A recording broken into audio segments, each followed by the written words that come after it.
হাসনাত, সার্জিস, নাহিদ তাদের যে ২০২৪ সন জুড়ে যে ইমেজ ছিল, সেই ইমেজ নানা কারণে শেষ হয়ে গেছে। বিভিন্ন কারণে শেষ হয়ে গেছে। তুলনামূলকভাবে এখানে সার্জিস বা হাসনাত এদের বিরুদ্ধে দুর্নীতির অভিযোগ আসেনি।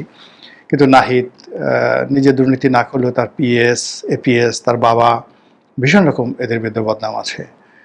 তারপরে আক্তার সম্পর্কেও নানা রকম বদনাম আসছে। তারপরে আসিফ মাহমুদ, সজীব ভুঁইয়া সম্পর্কে আরও অনেক বেশি বদনাম আছে। তো এই বদনামের কারণে সরকারের সঙ্গে কিন্তু তাদের একটা বিরাট দূরত্ব তৈরি হয়ে গেছে। এটাই বাস্তবতা।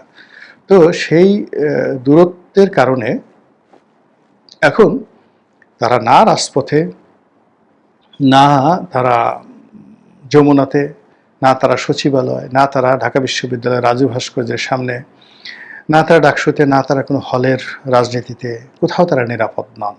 এমনকি শাহবাগে রাত্রি 10টার সময় তারা 2-3 জন লোক একা একা দাঁড়িয়ে থাকবেন, এই পরিস্থিতি এখন আর তাদের নেই। এটাই বাস্তবতা। এখন সেই বাস্তবতায়